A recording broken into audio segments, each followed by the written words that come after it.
Hello, Kathy.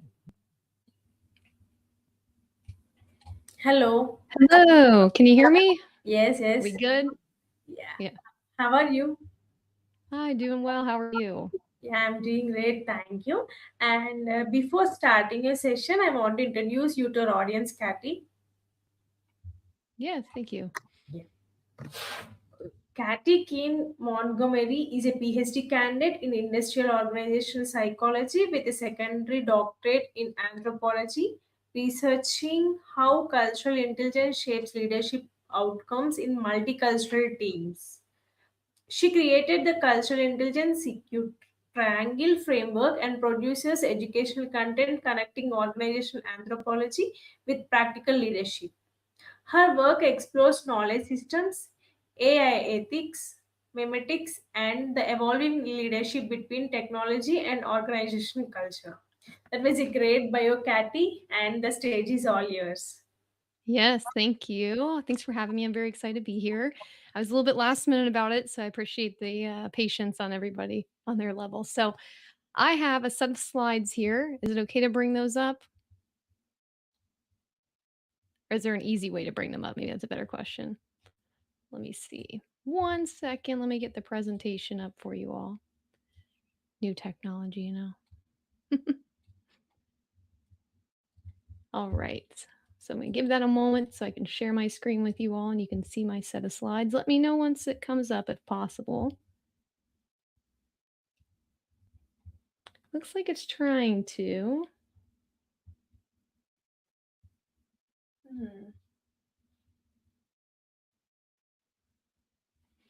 All right, give me just a second. For some reason, it does not want to show my slides. So I apologize.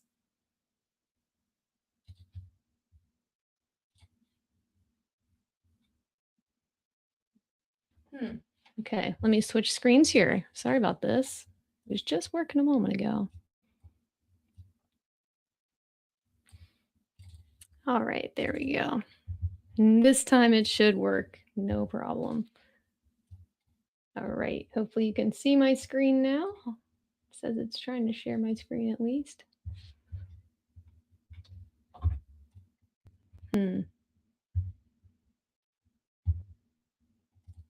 It's taking a little while to load. I apologize. I'm not sure why it's taking so long.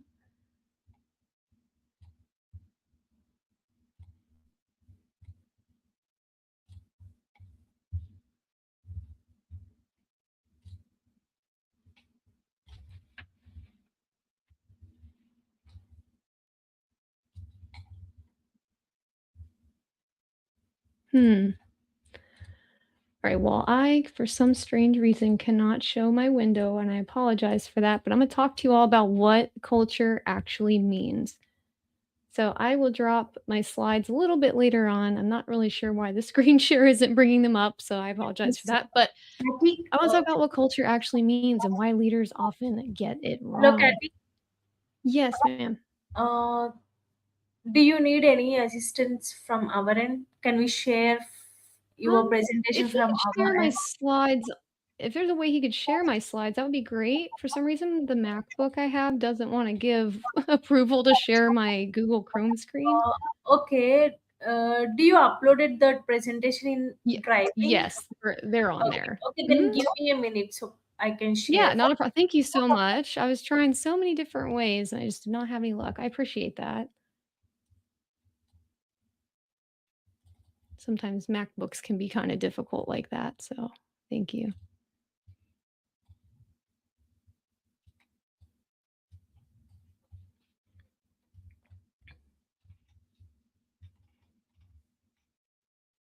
And let me know if you need any help finding them there.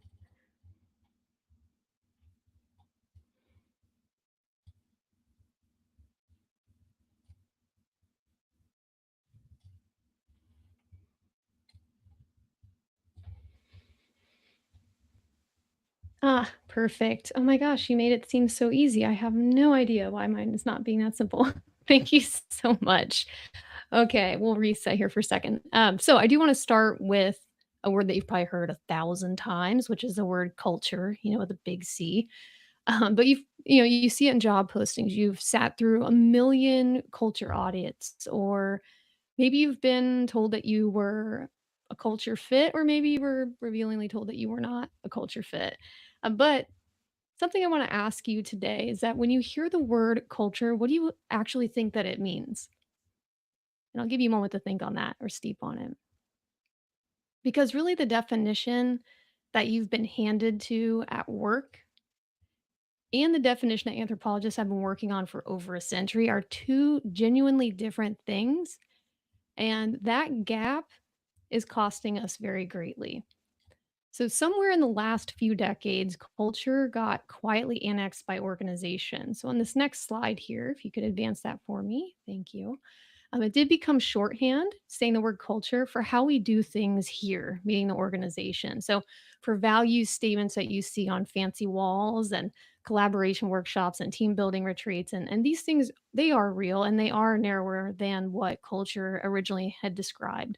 And Clifford Geertz, who is a very well known anthropologist, said that one of the most important things about us is that on the next slide here, man is an animal that's suspended in webs of significance that he himself has spun.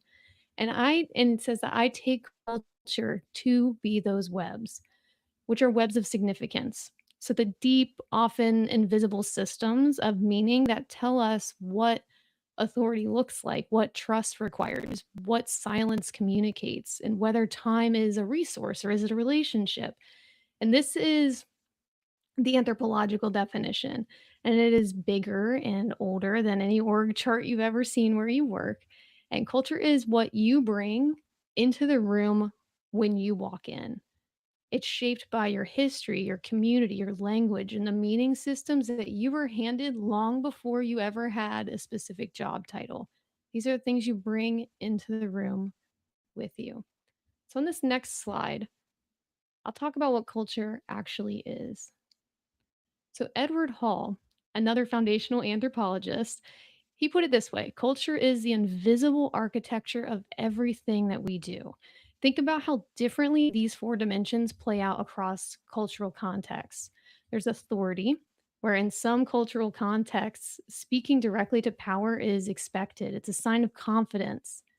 In others, it's a signal that could be dangerous, that maybe you have a lack of respect for hierarchy.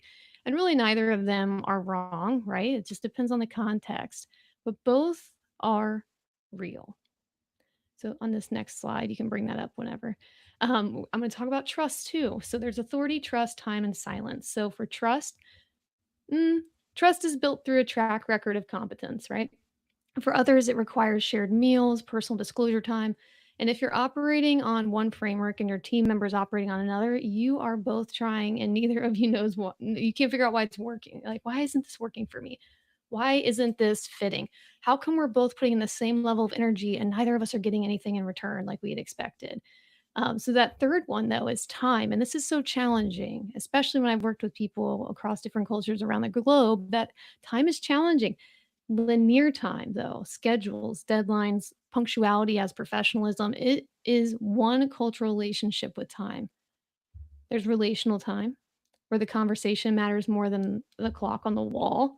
And both are very coherent frameworks. They're very real, right? There's a cultural relationship with time, and then there's relational time that you have. So there's two different aspects there.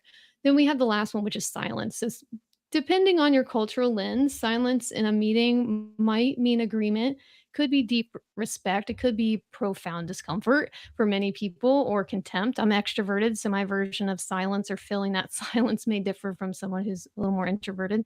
But really getting this wrong can end a relationship or affect your career. So there was this organizational takeover that happened, and it's actually on the slide right before this. So we might have to work backward on this one, if you don't mind, just going back one slide for me. So what happened when all these organizations got a hold of the concept of culture? And this is where cultural intelligence got confused. So if you could go back just one slide there. And cultural organizations that say culture first, they got a little confused about what cultural intelligence really means. And they made it useful in a very specific but very narrow way. And in doing so, they introduced a problem with a name that I really want you to remember. So, organizations, when they got a hold of the concept of culture, they introduced a problem with a name that I want you to remember. So, I'm taking a moment here. It's called the belonging tax, and you can see that on the right side of the slide. The belonging tax. So, when an organization defines culture as its own norms, its own values and behavioral expectations, and then treats that definition as neutral, so something costly happens to anyone whose cultural background doesn't match that by default. And that's incredibly unfair, right?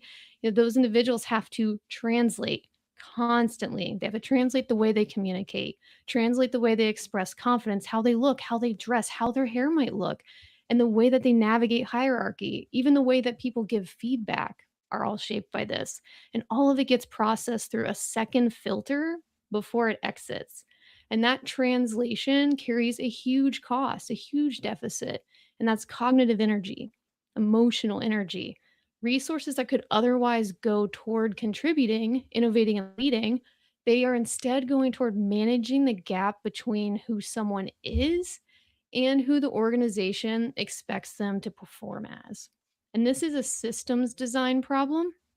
And the leaders that are in this room with us today, or virtually in the room, we all and you all have the authority to redesign that system. So on the next slide, you'll see the cultural intelligence triangle, or the CQ triangle, to make it a little simpler. Thank you. So the cultural intelligence research that I've done, particularly with expatriates, is what led to this, but also the early works of Early and Eng, and then later David Livermore. They gave us a model of how leaders actually develop across cultural difference. And I've adapted this into a framework that I call the cultural intelligence triangle. So there are 3 points, there are 3 phases of this leadership journey. And I think a simple visual goes a long way.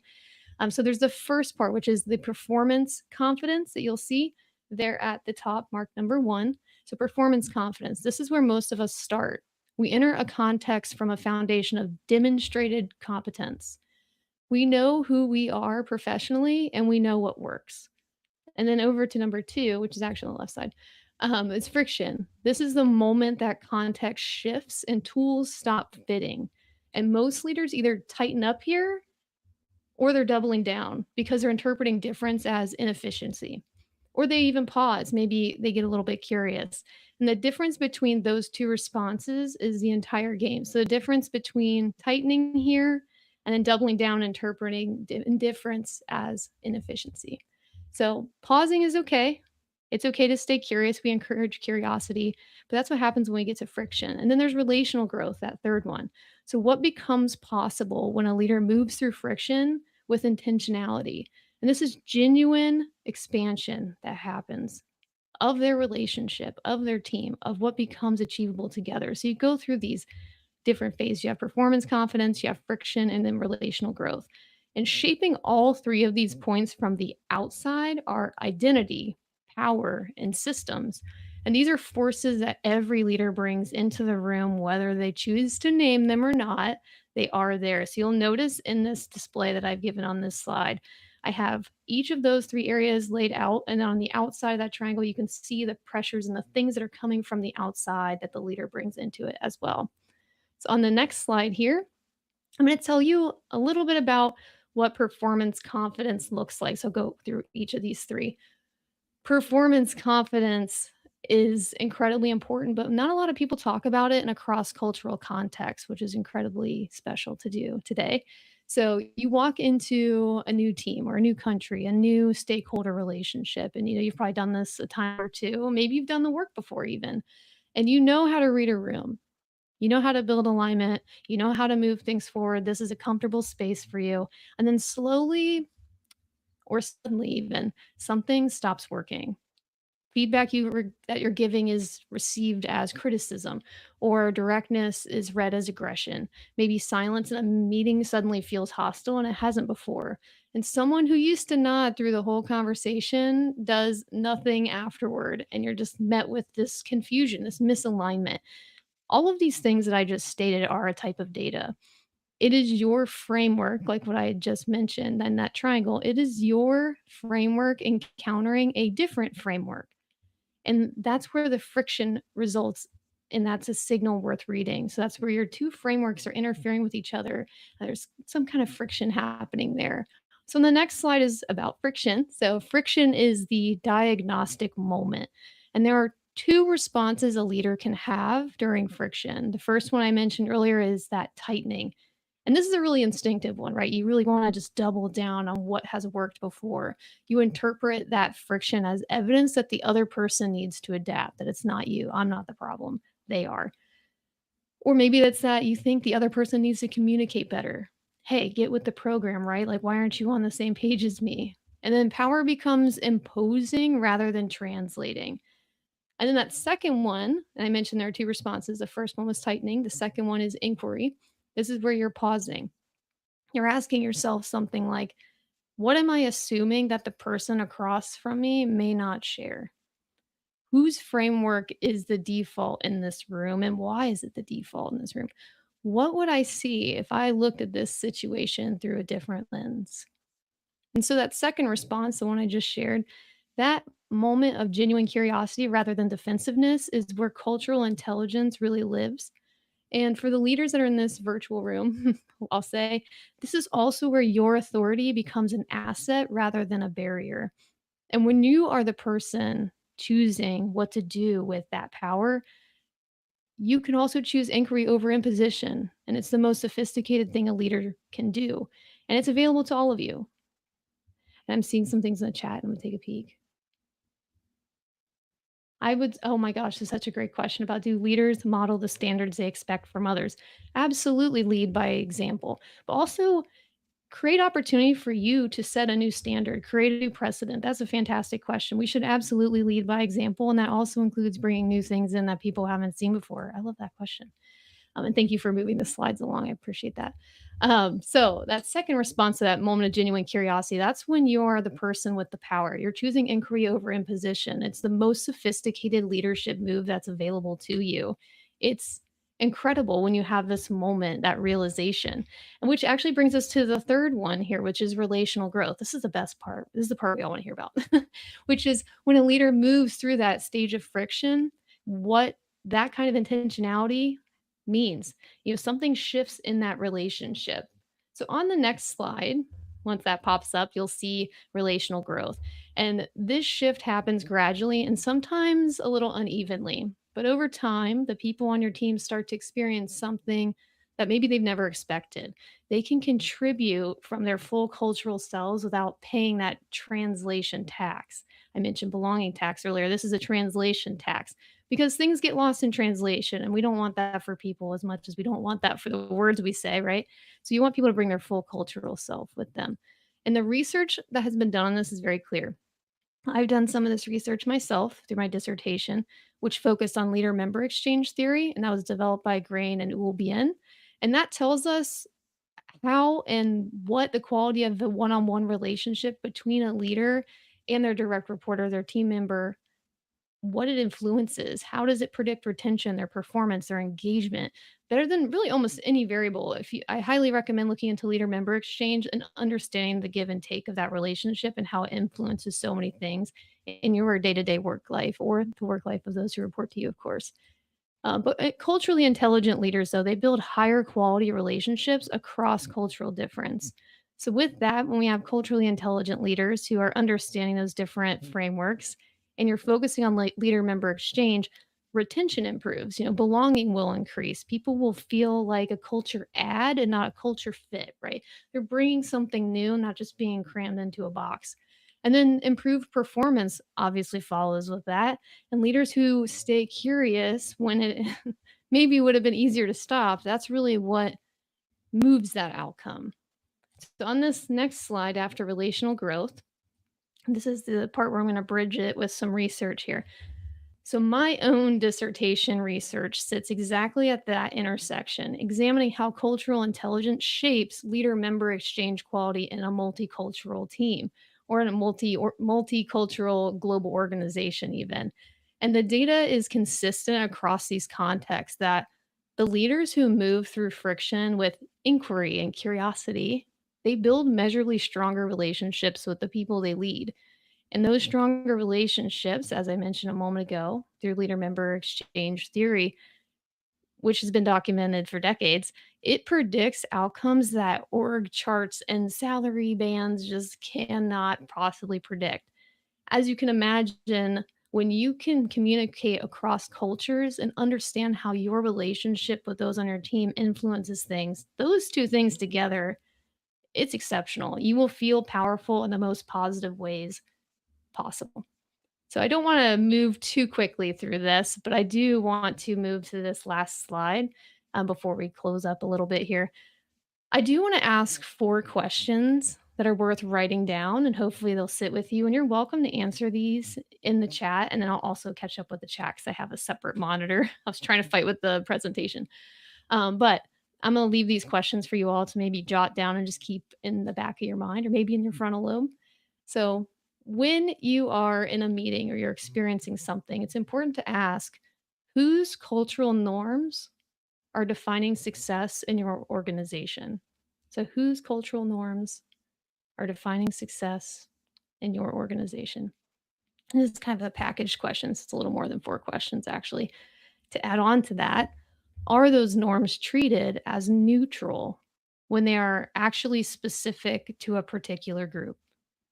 So, are those norms treated as neutral when they are actually specific to a particular group? So that's a combined question there. That's a twofer.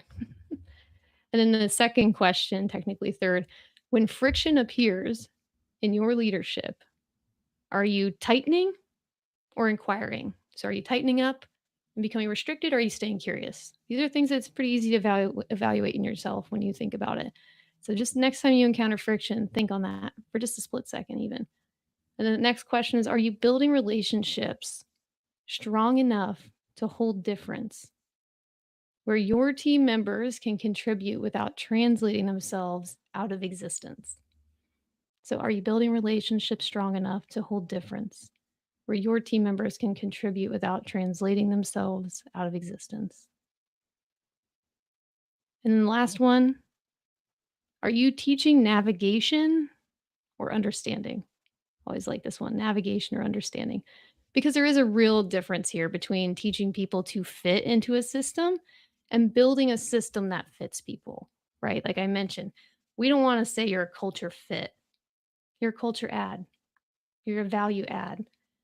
So the difference, though, is between teaching people to fit a system and building a system that fits people. I'm going to go to the chat here for a moment and see what you all are sharing because you've had some really great things pop in. I'm trying to keep up. Thank you. Do leaders model the standard? I saw that one. I love that question. Yeah, I love that. Okay, so Dr. Verla, you said that it starts with us leadership and we are to lead by example. Yes. So leading by example means sometimes being out of our comfort zone and showing people that's okay. I always mention that change requires discomfort for change to actually happen, right? If you're doing the same thing you've always done, you'll be the same as you've always been. you know. And then I saw what behaviors are we tolerating that silently shape our culture. Ooh, I love that. I love that question. What behaviors are we tolerating that silently shape our culture? That is a fantastic question that I see people thinking about more than they used to. There are so many things that happen in our day-to-day relationships and our interactions with people that do come from our cultures. I know where you all are, and depending if you're virtual or in person, they're in France, which is awesome. There are a lot of different cultures. There are differences between how you greet people, how you respond to men or women in the room. And I've worked with a lot of expatriate employees that have shared their struggles when they've gone from one country to another and how women respond to a male leader and vice versa, how different that is just country to country, and how they've had to give that mental tax, like I was saying, belonging tax, but there's also the side of the mental and the emotional and the physiological sometimes stress and energy that's expended by trying to constantly translate yourself or filter yourself through so many different things, right? There's a lot of intersectionality beyond culture and religion and ethnicity and location. There's also gender. There's also your upbringing, your socioeconomic status. There are all these things that are at an interplay that affect how we communicate. So I simplified the framework into that triangle because I think it helps people to walk through just a little list of 3 things, thinking about your performance, confidence. What does that actually look like for me? How can I be successful? How can I understand the outside pressures that are affecting my team? We all come to the door and to the table with baggage, and we may not love it. We all, some of that baggage is good baggage in a sense, but we all come to the table with something, and it's important to consider what other people are bringing to the table and how your life's experiences can impact those relationships. Leader member exchange has probably been one of my favorite areas to explore. I do have a background in anthropology, so I, of course, love cultural intelligence. I feel like some of those things are innate to human culture, and some of those things they take a little extra push to get into. But leader member exchange has really opened my eyes to the ways that how you communicate with your leader, their availability, how your leader communicates their concerns to you, how they set that example, like we were talking about earlier, how they model those standards, how all of those things can influence a person day to day. And where we choose to work, that's where we spend the bulk of our time aside from sleeping, right? Statistically, anyway. We spend so much time at work that people really underestimate the importance and the influence that leaders have on someone's day to day life. And leader member exchange, again, you can look it up as LMX. It's a little quicker. Thank you. You can go to the last slide. That's actually great timing. So I mentioned leader member exchange. There are a couple things you can look up related to that. There's also cultural intelligence. That final slide there has a few references to different theories and anthropologists and other social scientists that I feel bring a very human aspect to what leadership is beyond just talking about modeling good leadership and behavior. They actually talk about it as a system and how that system impacts your relationship with those who you report to and who report to you, and also how all of those things trickle down and then outward into a bigger system that affects the organization. So if you work in an organization that's exploring retention and you're trying to understand, why people aren't staying, they do always say people leave bad bosses, not bad workplaces. I definitely stand by that, especially after my research. But before you get to that state of bad bosses, hopefully, think about what your leaders look like in terms of members themselves. We have really great leaders that are not very good at following someone else. And we have really incredible followers who aren't in leadership positions, right? Sometimes that happens. So it is important to consider leadership beyond just being a manager. We can all be leaders every day. But I always like to add this at the end that culture did not start in companies, it started with people. And I think we've gotten away from really understanding the word culture as we see it as humans and what culture means to organizations and how they talk about it on LinkedIn and the articles that they share. And really, when we remember that culture started with people, cultural intelligence becomes what it was always meant to be, which is a human capability. It's not an organizational, like compliance checkbox, a thing that you just have to do to get through the day. It really does shape your whole experience day in and day out, and the experience of those on your team as well. So I'll stop there. Thank you. I appreciate you all being patient with me there toward the beginning with my slideshow. I think that's a mystery I'll never get to solve, but I love that there's another question that popped up and I can't find it now. Oh, when conflict arises, do we prioritize learning or control? That's a fantastic question. I would be interested to know what you all think of that. And then I'll stew on it for a second. I do think that when conflict arises, it is tempting to flee toward control, because when you're facing conflict, you feel out of control. So you start to grasp at everything that makes sense, things that give you comfort, which is usually controlling, right? I'm a fan toward going toward discomfort. I like discomfort. I know complacency is the enemy of growth, as I say. So I think it's important to go toward discomfort, knowing that there is growth there and something to be learned. Of course, I work in learning and development, so maybe I am a little biased here that I go toward learning. I would say maybe 5 years ago, I would say I go toward control for comfort. But I think once you can learn to live in that discomfort, you get so much value out of being out of your comfort zone that you never get from being within control. I think once you feel that, it makes a pretty big difference. So, do you all have any thoughts, questions, or ideas? Anything you want to ask? Could be anything, could be my comic book, could be something behind me. Oh, well, thank you. I appreciate that. I was hoping my slides would be on the screen. It was gonna be like a real cool, smooth process, but the universe humbles all of us in interesting ways. So, If you all need to, the slides are, of course, on Google Drive. You're welcome to access those and take a look at them. I'm also on LinkedIn. I'm a very active content creator on a few different social media platforms. Very easy to find me based on my last name. It is hyphenated, so there's really only the one of me I've found out there. But you are welcome to connect with me. I'm very excited to see what all you bring to the table too. And hopefully, for those of you who are in Paris, you're enjoying your trips and staying safe with international travel. But I appreciate this opportunity of being here. And if you have any questions about the framework or model, please come find me. I'm very quick to respond. I love sharing my research with others. So thanks again. Yes, thank you, Kathy. That was very informative session, and thank you so much. And thank you for answering all the questions that are in the chat box, Kathy. And if we have any few questions from audience, we will directly post it to your email so you can respond there. Yes, ma'am. Thank you. Yeah, thank you so much. Bye bye. Take care.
Hello, everyone. We are done with the day one EST sessions.